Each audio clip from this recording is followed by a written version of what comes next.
পৰা যোৱাকালিখন ৰাতিৰ পৰা মই যথেষ্ট অসুস্থ। মই হস্পিটেলত এডমিটেই আছিলোঁ। কিন্তু এই জাতীয় বিদ্যালয়খনৰ প্ৰতি থকা মোৰ যিটো মৰম শ্ৰদ্ধা, আচলতে ডক্টৰে মোক ৰিলিজ দিয়া নাছিল ৰাতি। মই জোৰ কৰি ৰিলিজ লৈছোঁ। টোটেল 9টা ইঞ্জেকশ্যন মই ৰাতিৰ ভিতৰত লৈছোঁ। মাত্ৰ এই জাতীয় বিদ্যালয়খনৰ প্ৰতি থকা মোৰ যিটো অন্তৰত টান, তাৰ বাবে আপোনালোকৰ ওচৰত সন্মুখত থিয় হ'ব পাৰিছোঁ। মানে শাৰীৰিকভাৱে মই যথেষ্ট অসুস্থ। আচলতে মোৰ নিচিনা মানুহ এজনক এই মহান বিদ্যালয়খনৰ মঞ্চত যতন কৰিবলৈ দিয়াটো মোৰ ঘৰত জীৱনৰ আটাইতকৈ বহুত ভাল কামৰ ভিতৰত এইটো এটা। সন্মানে তেখেতে মোক দুটামান বস্তু কৈছিল, কিন্তু মই ৰাতিটো একো কৰিব নোৱাৰিলোঁ, লিখিব নোৱাৰিলোঁ। তথাপিতো মই গীতাৰ এটা শ্লোকৰ কথা কৈছোঁ। গীতাত শ্ৰীকৃষ্ণই যেতিয়া অৰ্জুনে যুদ্ধ নকৰা হৈছিল, তাত এটা শ্লোক কৈছিল।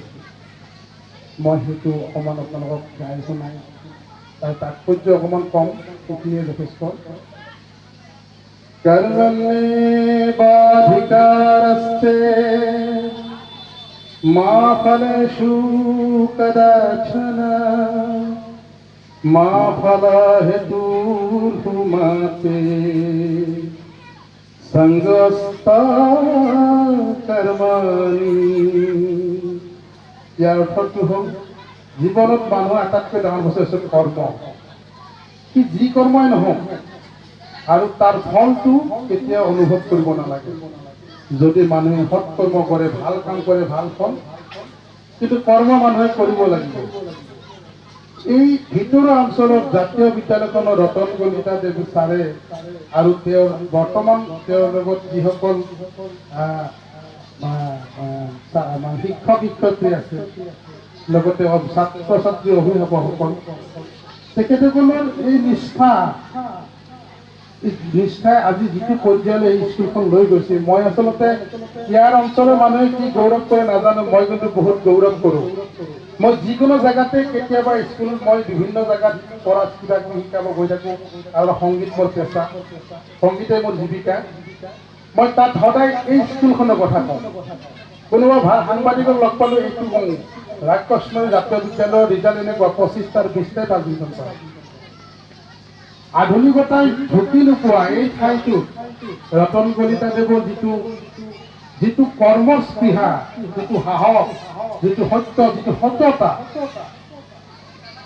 হয়তো খুব কম এই আদৰ্শ আছে। আৰু এই স্কুলৰ মই আজি 4 বছৰমান আহিছোঁ।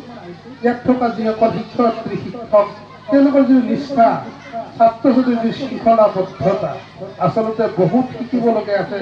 আমাৰ যিসকল আধুনিকতাৰ লগত সদায় দিনে ৰাতি খাপ খাই থকা ব্যক্তিসকল আছে। যদিও ভিতৰত ৰাক্ষসমাৰী এই গাঁওখনৰ, এই স্কুলখনৰ, এই পুণ্যভূমি যিখন স্কুল গঢ়িছে, আপোনালোকক কৈছে, এইখন স্কুল আগলৈকে আৰু কিমান আগবাঢ়ি যাব সেইটো ভাবি নাপায়, হয়তো কৰি দিবি। মই জানো ইয়াত প্ৰতিজন মানুহৰ প্ৰতিজন নিষ্ঠা আৰু ঈশ্বৰৰ আশীৰ্বাদ ইয়াত আছে। আৰু আটাইতকৈ ডাঙৰ ইয়াত আছে সততা, সাহস আৰু সততা। মানুহৰ জীৱনত যেতিয়া থাকে, মানুহে কৰিব নোৱাৰা একো নহয়।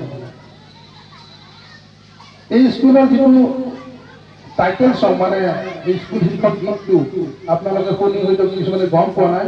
অসমৰ স্বনামধন্য শিল্পী এজনক মই গাইছোঁ, মহেন্দ্ৰ হাজৰিকাই।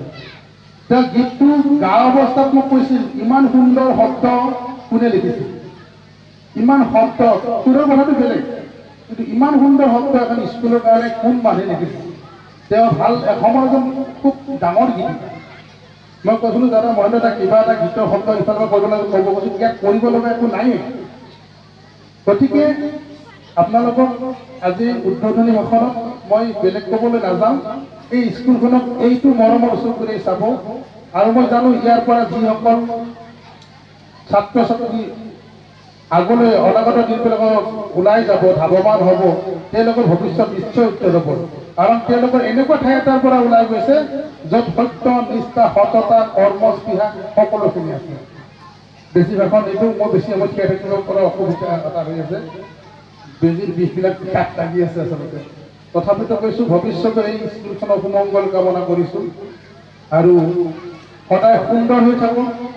এই স্কুলখনত নাম যাওক অসমৰ চৌদিশে বিয়পি যাওক আৰু এই স্কুলখনত প্ৰতিজন ছাত্ৰ ছাত্ৰী শিক্ষক তথা কৰ্তৃপক্ষই যিটো নিষ্ঠা আজি আছে ভৱিষ্যতে অনাগত দিনত সেই নিষ্ঠাৰে থাকক এই কামনা কৰিছোঁ। এটা গীত কৰিলে সুন্দৰ যে ফুলাৰ মন্ত্ৰ ও রাত্রি মাতে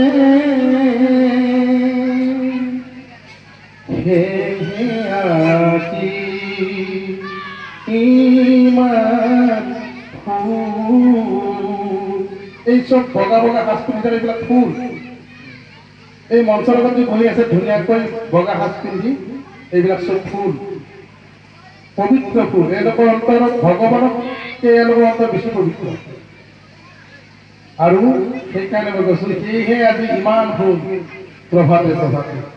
ধন্যবাদ। আগলৈ লগ পোৱাৰ নমস্কাৰ।